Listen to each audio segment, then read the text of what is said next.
لا درێژەی هەوڵەکان بۆ چاکسازی لە دام و دەستگاکانی حکوومەت و خزمەتکردنی زیاتی هاوڵاتیان، قوبات تاڵەبانی جێگری سەرۆکی حکوومەتی هەرێم لە کۆبوونەوەیەکدا لەگەڵ بەڕێوەبەری گشتی دیوانی وەزارەتەکان پرۆژەیەکی استراتیژی بە ناوی خزمەت بۆ خزمەتکردنی هاوڵاتیان و کەمکردنەوەی ڕۆتین لە دام و دەستگاکاندا خستە ڕوو.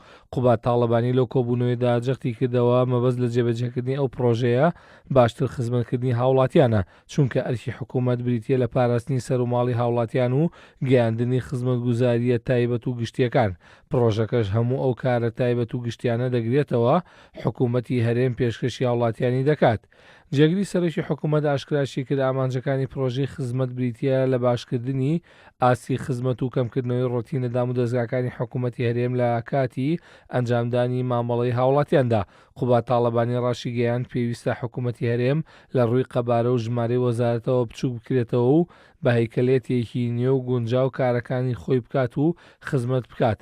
هاوکات داوای لە بەڕێوەبەرە گشتەکان کرد هاوکار بن لەگەڵ تیمەکانی پرۆژەی خزمەت بۆ ئەوەی لە نزیکترین دەرفەتدا بتوانن ئەو پرۆژەیە جێبەجێ بکەن و لە هەموو دام و دەستگاکانی حکوومەت ڕۆتین کەم بکرێتەوە.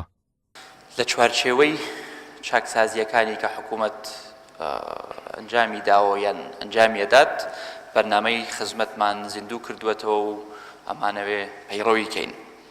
بەرنامەی خزمەت چییە؟ ئەمانش لە بەرنامەی خزمەت پیادچوونەوەیە کە بە یەکەی ئەو خزمەتانەی کە حکوومەتی هەرێمی کوردستانی گەیەنێ بە هاوڵاتی، چ ئەو خزمەت گوزاریانەی کە گشتین یان ئەو خزمەت گوزاریانەی کە تایبەتن. لێرە کە باسی خزمەتەکەین پێناسەیەکمان داناوە بۆ خزمەت ئەو ئەرکەیە، ئەو کارەیە، ئەو خزمەتەیە کە حکوومەت ئەیگەێنێ بە هاوڵاتی، چ ڕاستەوخۆ چ ناڕاستەوخۆ. ئەم خزمەتانەش دوو جۆرن: گشتین کارەبایە، ئاوە، ئەمنیەتە، و هەندێک خزمەت گوزاری تایبەتیش هەن کە پەیوەندی بە تاکی هاوڵاتیەوە هەیە. هاوکات سەفین غەفور ڕاوێژکاری جێگری سەرۆکی حکوومەت لە لێدوانێکدا ڕایگەیاند هەموو تیمەکان و پرۆگرامی پرۆژەی خزمەت ئامادەن بۆ جێبەجێکردن و خزمەتکردنی هاوڵاتیان. هەروەها هەموو توانەکانیش دەخەنە گەڕ بۆ ئەوەی بە زووترین کات لە سێکتەرە جیاجیەکان و دام و دەستگاکانی حکوومەت بەو سیستمە نوێیە کار بکرێت. پرۆژەی استراتیژی خزمەتێکی ترا لە پرۆژەکانی جێگری سەرۆکی حکوومەتی هەرێمی کوردستان بۆ چاکسازی و لە ڕابردووشدا لە چوارچێوەی چاکسازیەکاندا پرۆژەی سیستمی بایۆمەتری بۆ نەهێشتنی گەندەڵی لە سیستمی موچە جێبەجێ کرد.